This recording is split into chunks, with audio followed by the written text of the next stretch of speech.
Corona संकट से निपटने में रिलायंस इंडस्ट्रीज लगातार राज्यों की मदद में जुटी हुई है। इस कड़ी में रिलायंस के जामनगर प्लांट से भेजी गई ऑक्सीजन की खेप दिल्ली पहुंच गई।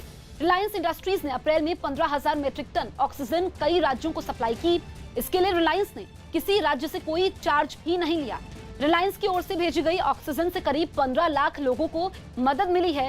रिलायंस इंडस्ट्रीज के चेयरमैन मुकेश अंबानी खुद ऑक्सीजन सप्लाई और ट्रांसपोर्टेशन के काम पर नजर रख रहे हैं और जरूरतमंद राज्यों को जल्द से जल्द ऑक्सीजन भिजवाने में जुटे हैं। कोरोना संकट गहराने के साथ ही रिलायंस इंडस्ट्रीज रोजाना 1000 मीट्रिक टन ऑक्सीजन का उत्पादन कर रही है, जिसे ऑक्सीजन एक्सप्रेस के जरिए अलग अलग राज्यों में पहुंचाया जा रहा है।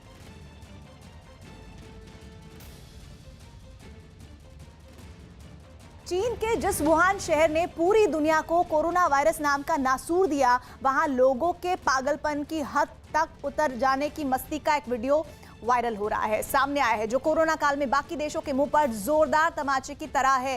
लोग महामारी से उबरने की कोशिश कर रहे हैं और वुहान में चीन का सबसे बड़ा स्ट्रॉबेरी म्यूजिक फेस्टिवल मनाया गया, जिसमें शामिल होने के लिए पूरे चीन से करीब 11,000 लोग पहुंच गए। ये जन सैलाब भी तब जब म्यूजिक फेस्टिवल में शामिल होने वाले दर्शकों की संख्या तय की गई थी। संगीत की ताल और धुन सुनकर लोगों में जोश ने इतने हिलोरे मारे कि वो होश खो बैठे। वो दीवानों की तरह ऐसे नाचे झूमे जैसे दुनिया में कोरोना वायरस नाम की कोई बीमारी ही न हो। एक आदमी तक के चेहरे पर मास्क नहीं दिखा और 2 गज की दूरी का तो सवाल ही नहीं था।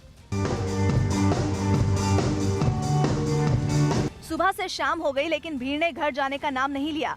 पिछले साल लॉकडाउन की वजह से ये म्यूजिक फेस्टिवल ऑनलाइन ही हुआ था, लेकिन इस बार जब बंदिशें हटी तो लोगों ने महामारी से बचाव के तरीकों को भी बाय बाय कर दिया। कोरोना पर काबू पाने के लिए पिछले साल दुनिया में पहली बार अगर किसी जगह लॉकडाउन लगाया गया था तो वो चीन का वुहान शहर ही था। 2 महीने से भी ज्यादा वक्त तक लोग अपने घरों में कैद थे, लेकिन 1 साल बाद की तस्वीरों को देखकर कोई कह ही नहीं सकता कि कभी ये शहर बंदिशों की बेड़ियों में दुनिया से बिल्कुल कटा हुआ था। दिल्ली के पास यूपी के नोएडा से दिल दहला देने वाली तस्वीरें सामने आई।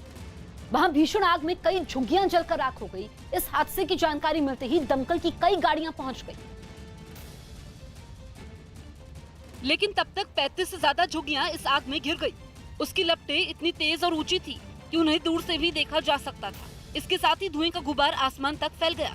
इस आग को बुझाने में दमकल कर्मचारियों को कई घंटों का वक्त लग गया। लगभग 3 दर्जन झुग्गियों के जलने की खबर है यहाँ पर।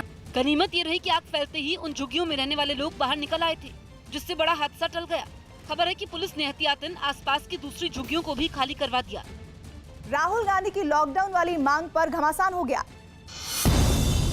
राहुल गांधी ने देश भर में लॉकडाउन लगाने की वकालत की, जिस पर सियासी घमासान मच गया। उन्होंने ट्वीट किया कि कोरोना के खतरे से बचने के लिए अब लॉकडाउन ही एकमात्र रास्ता बचा है। राहुल के इस ट्वीट के बाद बीजेपी हमलावर हो गई। बीजेपी नेता गौरव भाटिया ने एक वीडियो ट्वीट कर दावा किया कि राहुल पहले लॉकडाउन का विरोध कर रहे थे।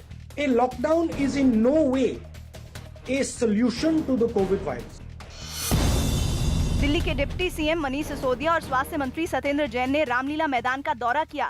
इस दौरान दोनों ने वहां बन रहे 500 बेड वाले कोविड केयर सेंटर की जानकारी ली। विदिन ए वीक ये पूरा हॉस्पिटल यहाँ पे बनके तैयार हो जाएगा। 500 बेड का हॉस्पिटल तैयार हो रहा है और इसमें आईसीयू और तमाम सुविधाएं रहेंगी। मनोज